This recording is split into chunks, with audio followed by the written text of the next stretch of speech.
I've been through the storm and rain, but I made it. I've suffered so much heartaches and pain. Oh, I made it. I've had to cry sometimes. Oh, but I made it. Thank you, Jesus. Thank you, Lord. I made it.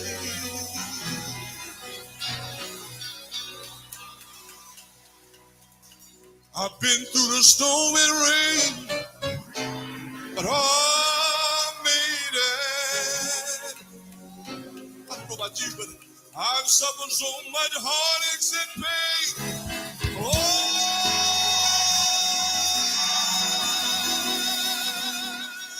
I made it. I've had to cry sometimes. Oh, I made it. So you're a philosopher? Yes, yes, yes. Good evening, good morning, good night, good day. It's your boy Retro. Thank you for pressing play.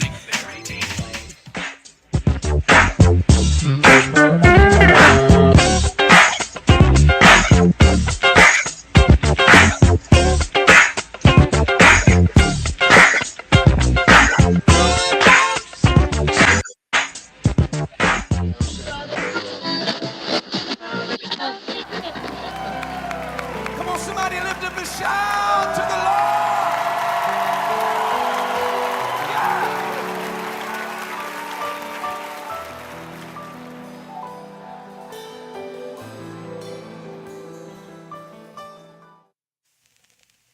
So you're a philosopher? Yes, yes, yes, yes, yes, yes. I think very deeply.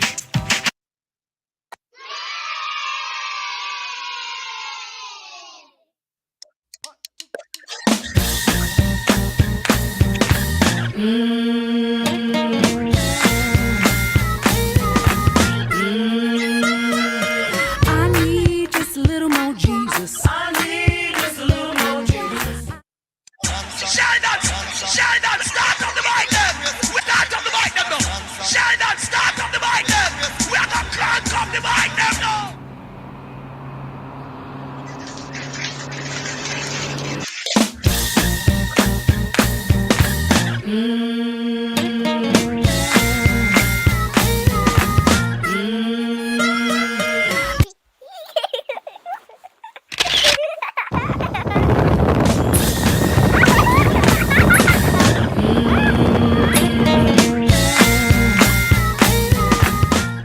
So you're a philosopher? Yes, yes, yes, yes, yes, yes.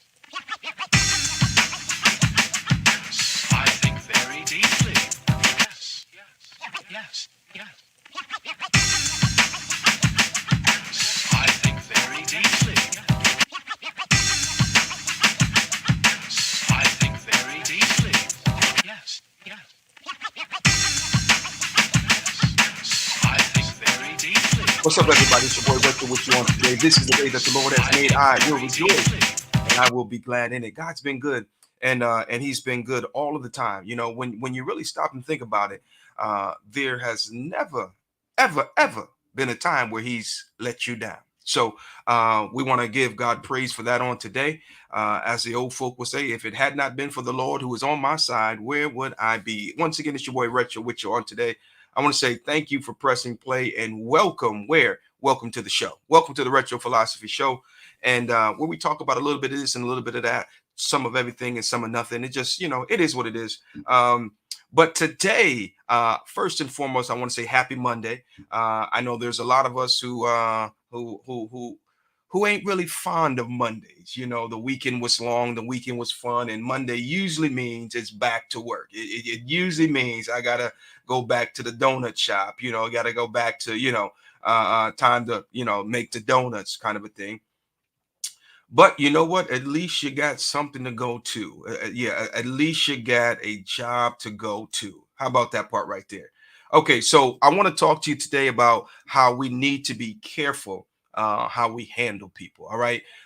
Before we jump into it, I want to say what's up to everybody who was out and about on this weekend.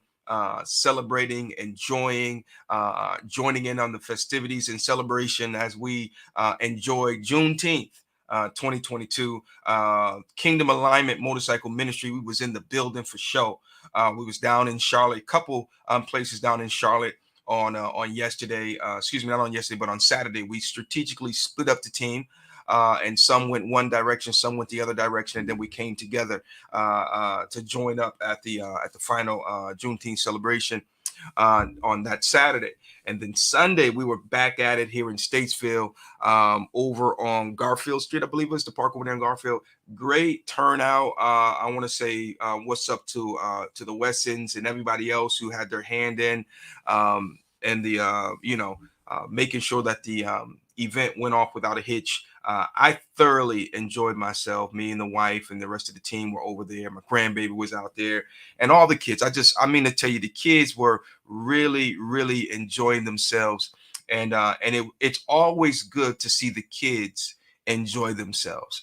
Now, we had a chance to speak real briefly, and the point we wanted to drive home was the fact that we really must get back to the point, or the place I should say, where it was a village raising a child. In other words, it was a communal thing.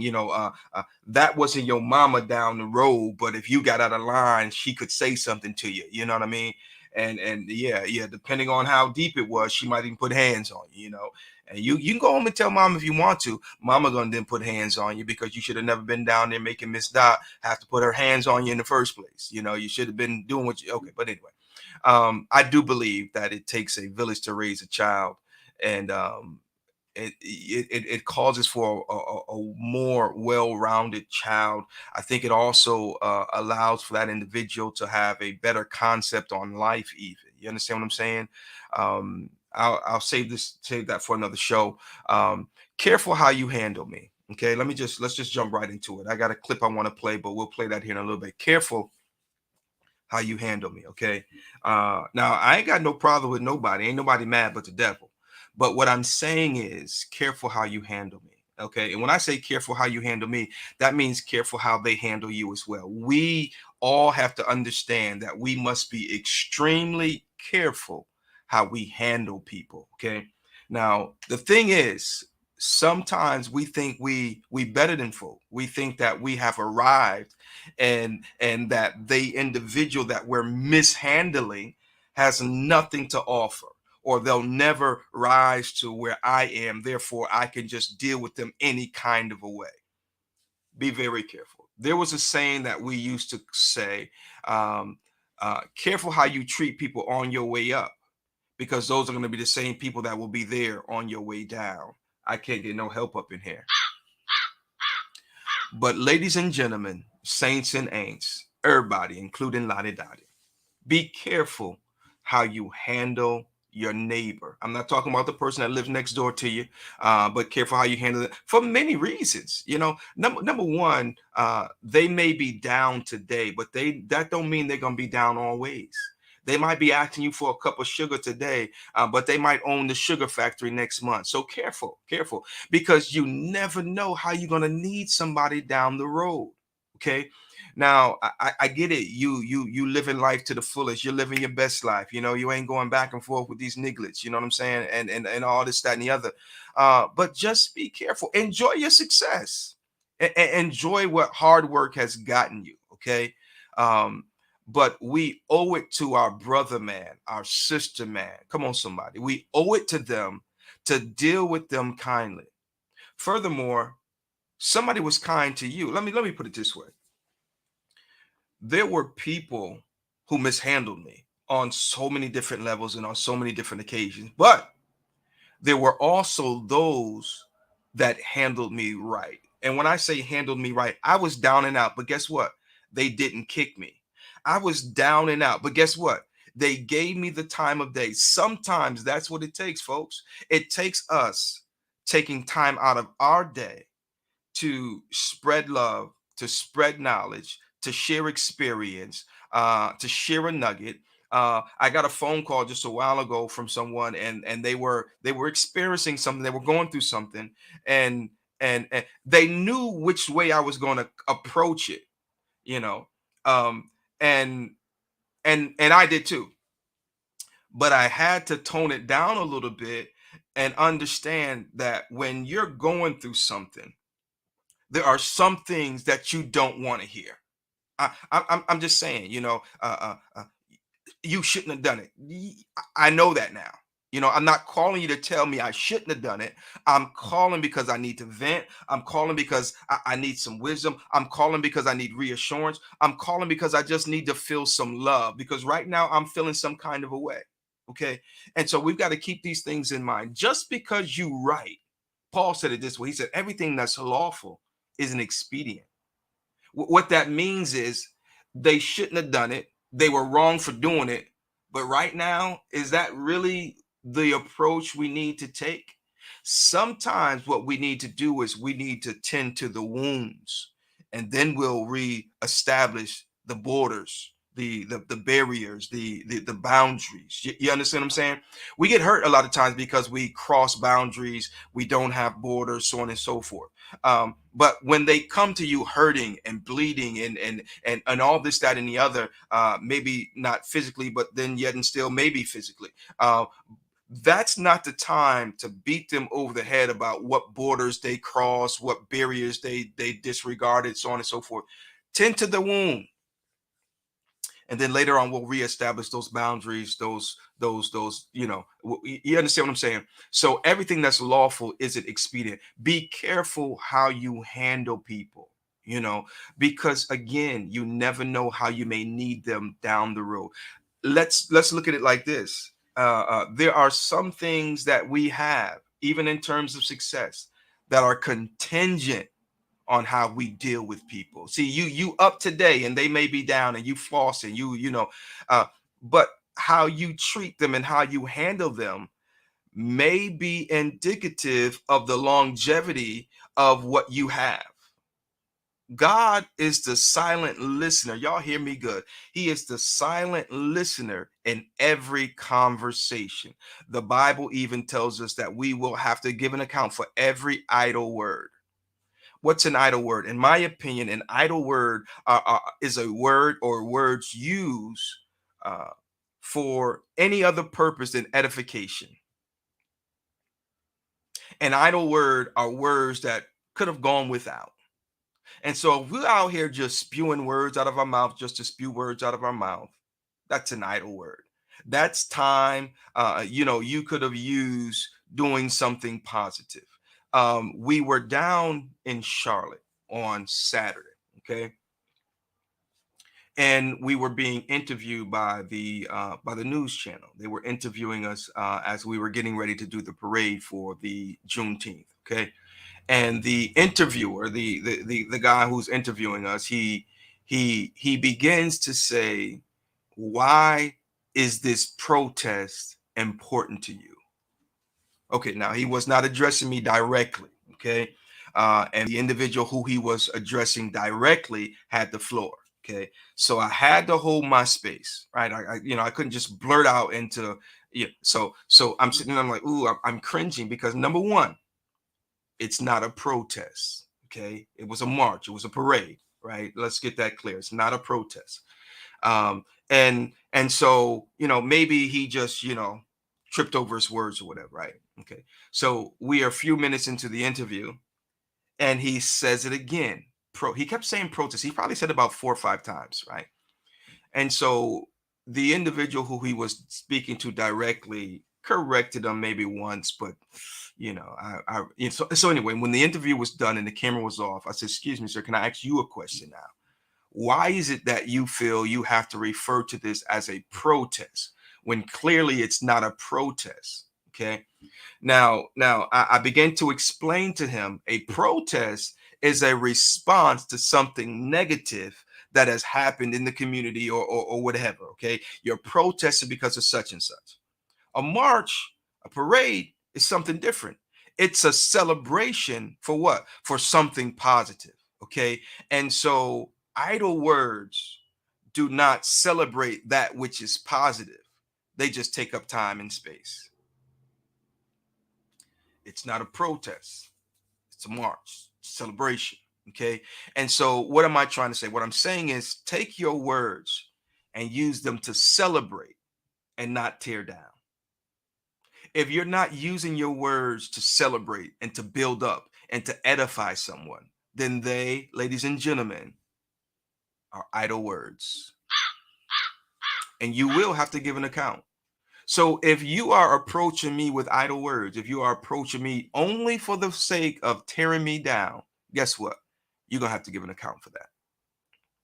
Now, the thing about it is, what we do is we see the wrong that has been done or it's being done. And we don't see the potential. We don't see the teachable moment. We don't see the opportunity to reach someone. And as I often say, I'm going to get the t-shirt. Each one reach one, each one teach one. Okay. And so many of us, we're reaching people, but we're not teaching them. Yeah, we're reaching them, but we're not teaching them. Okay. And so we want to take and be very careful when we have opportunity, that we use those opportunities to build up, to edify, to strengthen, to rebuild, to establish, to heal, to pour into, to activate. Am I reaching you yet? You know, these are what we need to use our words to do, because the reality is a lot of our people have gone through a whole lot. Was it Grandmaster Flash? Was it Sugar Hill Gang? I think it might have been Sugar Hill Gang. Don't push me. I'm close to the edge. I'm trying not to lose my head. It's like a jungle sometimes. It makes me wonder how I keep from going under. Some of us are on the verge of just, giving up. Some folks are on the verge of losing their mind. And you, my brother, my sister, you literally have the power to speak life. Death and life is in the power of the tongue. What are you using your power to do? What are you using your power to do? Are you using your power only to shine on people? Or are you using your power and your influence to bless people? Now, I'm not saying you got to go into your bank account and give them hundreds of dollars, but you can speak positive words. The Bible says grievous words stir up anger, but a soft answer turneth away wrath. Don't push me. I'm close to the edge and I'm trying not to lose my head. I mean, I'm good. I'm in a good space right now, real talk. But this is something that I wanted to address on today, because not only do I see it, but I have experienced it as well. And then when you have people who mishandle you, or just let me be clear with it, because to mishandle something is one thing, but because, in other words, you did it and you didn't really understand or didn't really know. But then there are people who directly set out to just damage others and to just use others and mistreat others. That's a whole another ball game. But anyway, people will mistreat you, they will mishandle you for their own gain, not being concerned about your well-being, not being concerned with, just case in point, there was a time, and it still may be, where you would go to church and the prophet would prophesy, and then he would call $100 line, $1,000 line, a $500 line, so on and so forth. Now they had no concern about where you were in life financially, what you were going through, and a lot of times when people are desperate, they'll do desperate things, and I do understand the aspect and the level of faith and sowing seed and all of that stuff, but there were many times where that whole notion was being abused and misused, and people were giving out of desperation and losing cars, losing homes, going home starving, no food in the cupboard, but yet still, okay, let me stop, let me get off my soapbox. We have to be very, very careful that we don't mishandle what God has placed in our hands. Okay. And there are a lot of people who are in need of help, but instead of receiving help, they're used and abused and mistreated. And it has got to stop. Okay. It's got to stop. And then when people wake up, when people finally realize there's more to life than this, I can do better than what I'm doing. I can do better than this. They're then made to feel as though they're doing something wrong because they woke up. I just think that we as a people, we've got to do better at how we handle people. Success is good. It's great. I'm going after it myself. I've had some and I'm going after some more. Okay. However, with success, you can't, in other words, you can't have success without having failures. Okay. In life, we're going to have some failures. We're going to have some success. We're going to have both. We're going to have it all. It's all going to come, you know. And so that's another reason why you have to be careful, because you're up and you're in your success. That don't mean you're going to stay there permanently.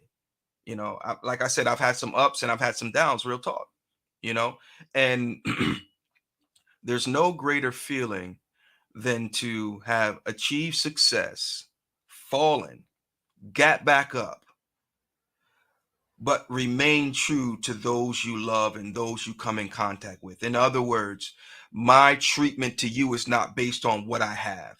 My treatment to you is based on who I am and who you are. What I have has nothing to do with who I am. Well, it kind of does, but I should not treat you any different because I got more money than you, is what I'm trying to say. Okay.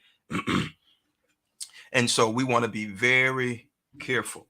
A lot of times people will take their influence, they will take their power, they will take their position, and they will use it as leverage against others. Yeah.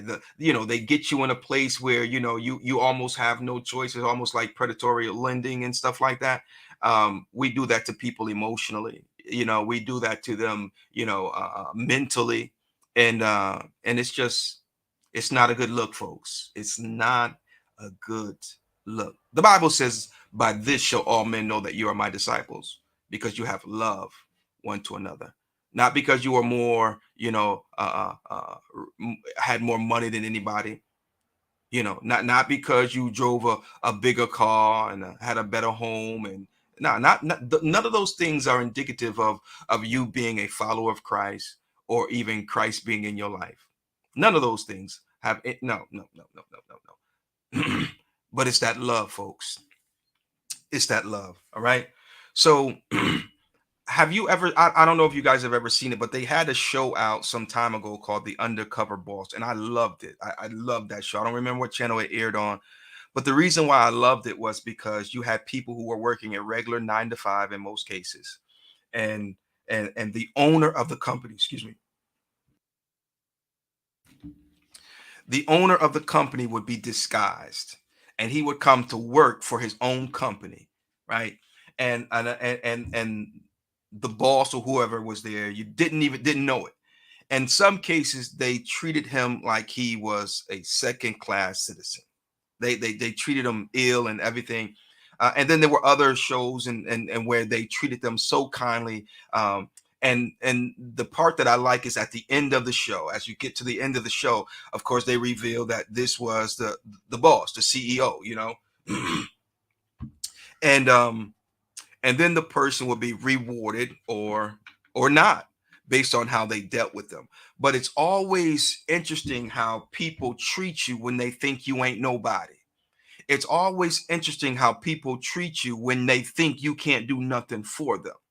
But then when they find out, oh, that's so and so, oh man, then they want to, no, don't change now. Keep that same energy. Keep that same energy, And so we have got to be careful. I just think that this is conversation that needs to be had. Real talk.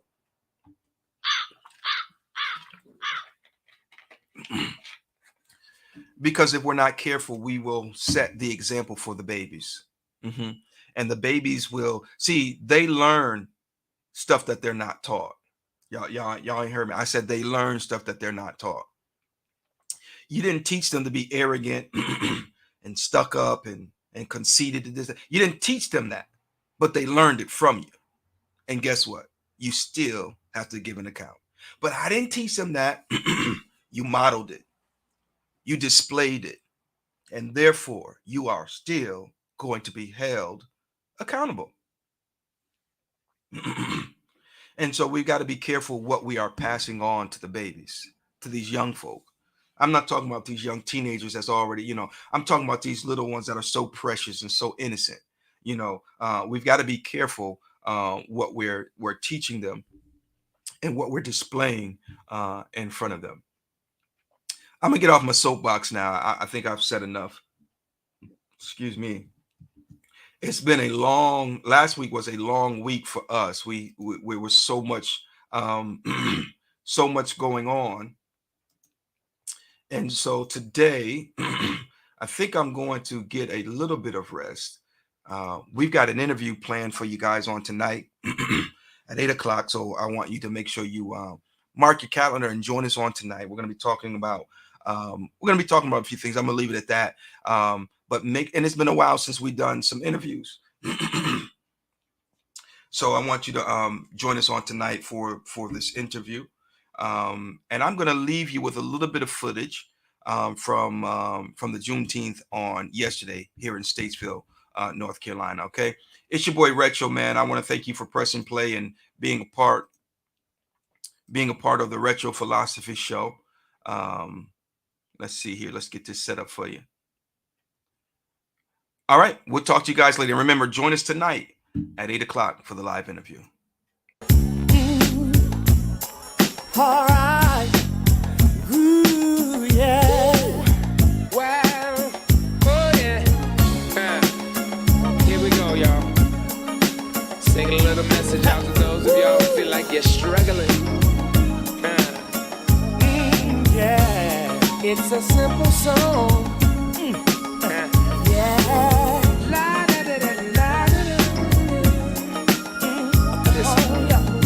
Yesterday, a man stepped to me and said, how can you smile when your world is crumbling down? I said, here's my secret. When I wanna cry, I take a look around.